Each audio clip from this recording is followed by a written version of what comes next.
العلم هو النور الهادي والمفتاح لكل الخير من يرد الله به خيرا. الرحمن الرحيم. الحمد لله رب العالمين والعاقبة للمتقين والصلاة والسلام على رسوله محمد وآله وأصحابه أجمعين. أما بعد. كتاب الوديعة. الوديعة أمانة في يد المودع إذا هلكت في يده لم يضمنها. آج قدوری کا درس نمبر 5 ہے. ماقبل میں کتاب الغصب مکمل ہو چکا ہے. مصنف علیہ الرحمہ کتاب الودیعت کو شروع فرما رہے ہیں. ودیعت کے متعلق چند باتیں ہم جانتے ہیں. سب سے پہلی بات تو یہ ہے کہ مصنف امام قدوری رحمہ اللہ کتاب الودیعت کو کتاب الغصب کے بعد بیان فرما رہے ہیں. تو ودیعت اور غصب میں مناسبت کیا ہے؟ تو حاشیے میں بھی مناسبت لکھی گئی ہے. اوردها بعد الغصب لنوع من التقابل بینہما. کتاب الوقف اور کتاب الغصب میں جو مناسبت بیان کی گئی تھی اسی کی طرح یہاں پر بھی مناسبت ہے کہ مصنف علیہ رحمہ نے کتاب الغصب کے بعد کتاب الودیعت کو بیان فرمایا ہے. اس کی وجہ یہ ہے کہ دونوں کے درمیان ایک قسم کا تقابل ہے. لنوع من التقابل بینہما. دونوں کے درمیان تقابل کی نسبت. کیا مطلب تقابل کی نسبت؟ کہ غصب کے اندر غاصب دوسرے کے مال کو زبردستی لیتا ہے. آپ نے ابھی غصب کی تعریف پڑھی تھی کہ دوسرے کے مال کو زبردستی لے لینا. اور ودیعت کے اندر مودع دال کے کسرے کے ساتھ ودیعت رکھنے والا، امانت رکھنے والا اپنے مال کو دوسرے کے پاس بطور حفاظت چھوڑتا ہے. غصب میں غاصب دوسرے کے مال کو زبردستی لیتا ہے اور ودیعت میں مودع دال کے کسرے کے ساتھ اپنے مال کو دوسرے کے پاس بطور حفاظت رکھتا ہے. دیکھو اسی کو کہا جاتا ہے تقابل کی نسبت. دونوں میں تقابل ہے.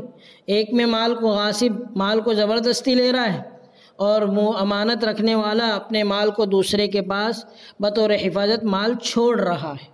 ایک زبردستی لے رہا ہے اور دوسرا اپنے مال کو دوسرے کے پاس رضامندی کے ساتھ چھوڑ رہا ہے حفاظت کی غرض سے. اس وجہ سے مصنف علیہ رحمہ نے کتاب الودیعت کو کتاب الغصب کے بعد بیان کیا ہے. یہ تو مناسبت ہو گئی. اب ودیعت کا لغوی معنی کیا ہے؟ تو ودیعت کا لغت میں معنی آتا ہے چھوڑنا. ودعن سے مشتق ہے. ودیعت اس چیز کو کہتے ہیں جو مالک کے علاوہ کسی اور کے پاس حفاظت کی غرض سے رکھی جائے.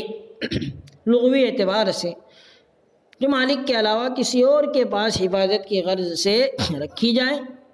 اصطلاحی تعریف ودیعت کا معنی سپردگی ہے. اس سے مراد یہ ہے کہ ایک شخص کسی دوسرے کو اس امر کا اختیار دے دے کہ وہ اس چیز کی حفاظت کرے. یعنی ایک آدمی امانت رکھنے والا دوسرے کو یہ اختیار دیتا ہے کہ وہ اس کے مال کی حفاظت کرے. یہی ودیعت کی تعریف ہے. یہ تو ودیعت کی لغوی اور اصطلاحی تعریف ہو چکی ہے. ودیعت کا رکن کیا ہے؟ ایجاب اور قبول. مثال کے طور پر ایک آدمی نے اپنا سامان کسی کے پاس رکھ دیا، دوسرے نے کہا میں قبول کرتا ہوں، تو ایجاب اور قبول اس کا رکن ہے. اب چند اصطلاحی الفاظ درمیان میں آئیں گے ودیعت کے تعلق سے، تو اس کو بھی سنیے. ایک ہوتا ہے لفظ مودع دال کے کسرے کے ساتھ، اس کا معنی ہے امانت رکھنے والا. اس میں فاعل ودیعت رکھنے والا، امانت رکھنے والا۔ اور ایک لفظ مودع دال کے فتحے کے ساتھ اس میں مفعول کا صیغہ، جس کے پاس امانت رکھی جائے اس کو مودع کہا جاتا ہے، اور ایک ہے ودیعت، جو چیز امانت رکھی جائے اس کو ودیعت کہا جاتا ہے۔ تو یہ چند باتیں تھیں۔ امانت کا ثبوت تو قرآن کریم کی اس آیت کریمہ میں بھی موجود ہے، ان اللہ یأمرکم ان تؤدوا الامانات الی اہلھا، یعنی اللہ تم کو حکم دیتے ہیں کہ امانت والوں کو ادا کرو۔ یہ چند باتیں تھیں۔ اب آپ عبارت کا ترجمہ دیکھیے، الودیعۃ امانۃ فی ید المودع اذا ہلکت فی یدہ لم یضمنها۔ ودیعت امانت ہے مودع کے پاس، مودع یعنی جس کے پاس امانت رکھی جائے، تو جس کے پاس امانت رکھی جائے تو ودیعت امانت ہے اس کے پاس، مودع کے پاس۔ اذا ہلکت فی یدہ، اگر ہلاک ہو جائے اس کے ہاتھ میں، اس کے قبضے میں، لم یضمنها، تو اس کا ضامن نہیں ہوگا، مودع اس کا ضامن نہیں ہو۔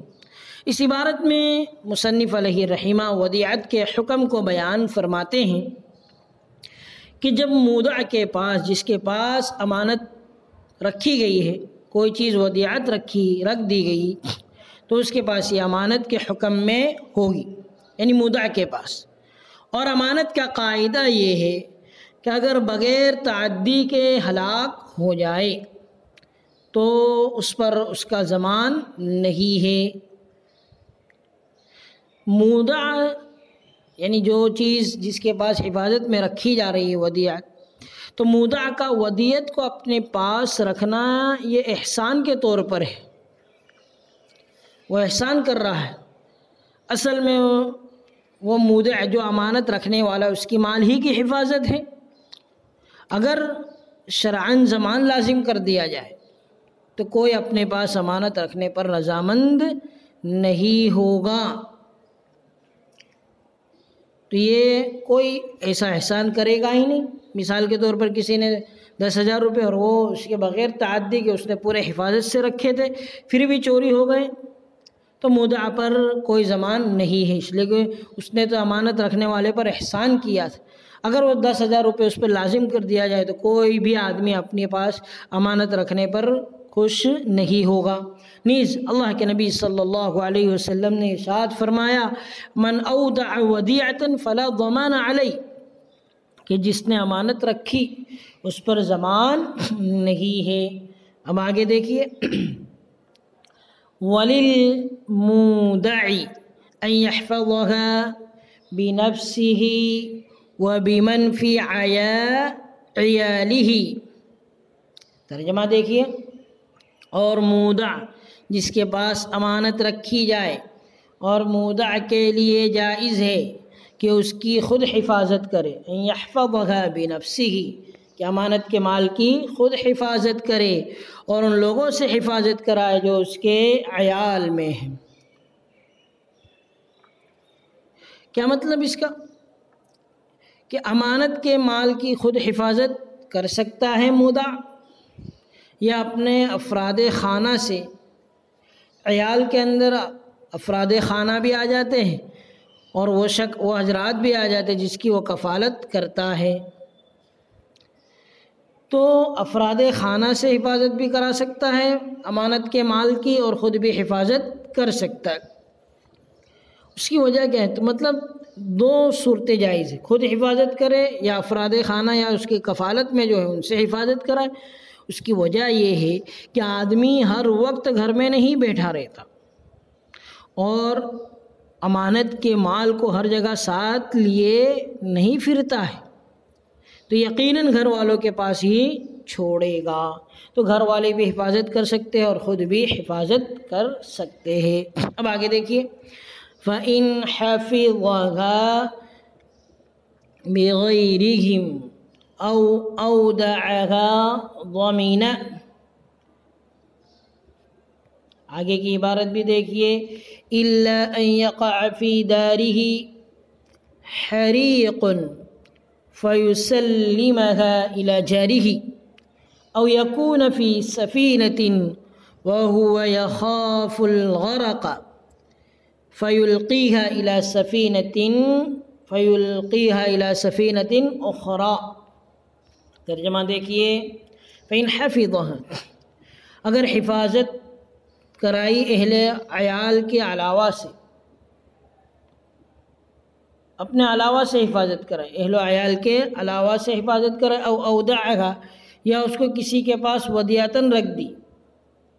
اگر حفاظت کرائی ودیعت کے مال کے بغیرہم، اپنے اہل و عیال کے علاوہ سے، او اودعها، یا اس کو کسی کے پاس ودیعت میں رکھ دیا، ضمینہ، تو ضامن ہوگا. مگر کچھ صورتیں مستثنیٰ ہیں، مگر یہ کہ اس کے گھر میں آگ لگ جائے، فَيُسَلِّمُهَا إِلَى جَارِهِ، اور وہ دے دے اسے اپنے پڑوسی کو امانت کا مال، یا امانت کشتی میں ہو اور اسے ڈوبنے کا ڈر ہو، اس لیے ڈال دے دوسری کشتی، فَيُلْقِيَا إِلَى سَفِينَةٍ أُخْرَى، تو امانت کے مال کو دوسری کشتی میں ڈال دے.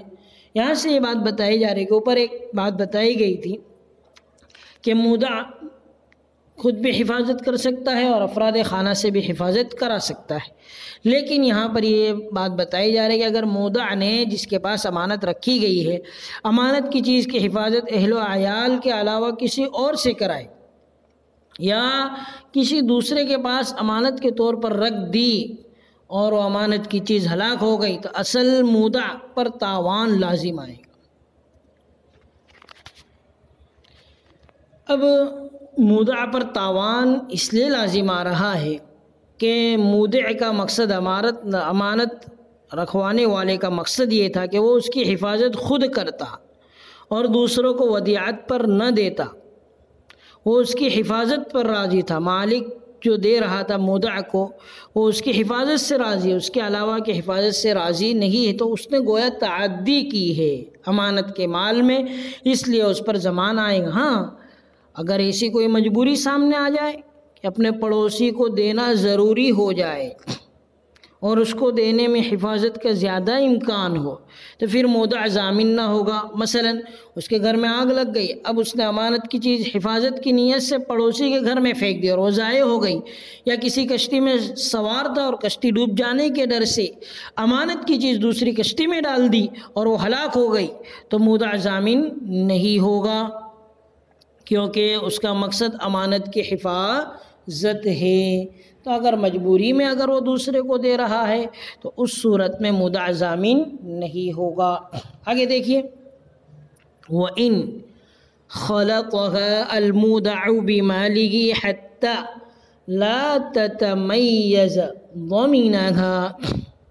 ترجمہ دیکھیے، اور اگر ملا دے ودیعت کو مودع اپنے مال کے ساتھ، اور اگر ملا دے ودیعت کے مال کو مودع بمالہ اپنے مال کے ساتھ، حتی لا تتمیز، کیسا ملا دے؟ اس طرح کہ الگ نہ ہو سکتی ہو، تو اس کا ضامن ہوگا.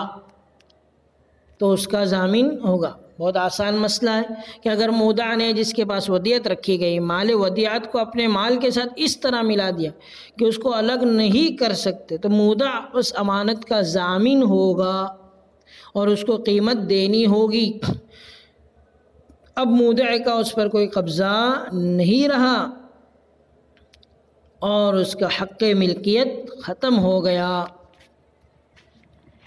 یعنی ملانے کی وجہ سے اب وہ امین نہیں رہا بلکہ ضامن ہو گیا، اس لیے اس کو ضمان دینا ہوگا اور مالک اب اپنے حق تک نہیں پہنچ سکتا. اس لیے یہی صورت ہے کہ اس کو اس کی قیمت مل جائے. آگے کی عبارت دیکھیے، فَإِن طَلَبَهَا صَاحِبُهَا فَحَبَسَهَا عَنْهُ وَهُوَ يَقْدِرُ عَلَى تَسْلِيمِهَا ضَمِينَهَا. ترجمہ دیکھیے، پھر اگر مانگا ودیعت کو اس کے مالک نے،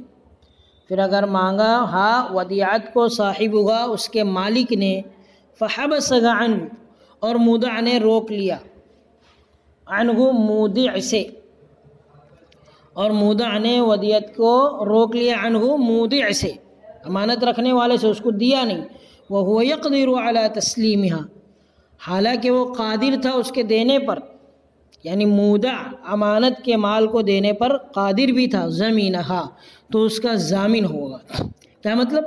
امانت رکھنے والے نے مودع سے امانت کا مال مانگا تو مال مودع کی حفاظت سے شرعاً خارج ہو گیا. کیسے؟ وہ مانگ رہا ہے، مانگنے کے بعد نہیں دے رہا، لہذا طلب کرنے پر نہ دینے کی صورت میں ضمان لازم آ جائے. کیونکہ جب دینے پر قدرت بھی حاصل ہے پھر بھی نہیں دیا اور امانت ہلاک ہو گئی تو یہ اس نے تعدی کی ہے، جبراً دوسرے کی ملکیت کو روکا ہے اس نے مودع، اس لیے اس پر تاوان، تعدی کر رہا ہے، اس لیے اس پر تاوان لازم آئے گا. آگے دیکھیے، وَإِنْ اخْتَلَطَتْ بِمَالِهِ مِنْ غَيْرِ فِعْلِهِ فَهُوَ شَرِيكٌ لِصَاحِبِهَا. ترجمہ دیکھیے، اور اگر مل گئی ودیعت اس کے مال کے ساتھ، یعنی ودیعت کی چیز اس کے مال کے ساتھ مل گئی، اس کے بغیر کچھ کیے تو مودع مالک کے ساتھ شریک ہوگا. اور اگر ودیعت مل گئی بمالہ، اس کے مال کے ساتھ، یعنی مودع کے مال کے ساتھ، من غیر فعلہ، اس کے بغیر کچھ کیے، یعنی مودع کے بغیر کچھ کیے، فهو شریک لصاحبها، تو مودع مالک کے ساتھ شریک ہوگا. کیا مسئلہ ہے؟ اگر مال ودیعت مودع کے مال میں بغیر اس کے عمل مل گیا، بغیر تعدی کے، مثلا ودیعت ایک برتن میں تھا اور دوسرے برتن میں مودع کا ذاتی مال تھا،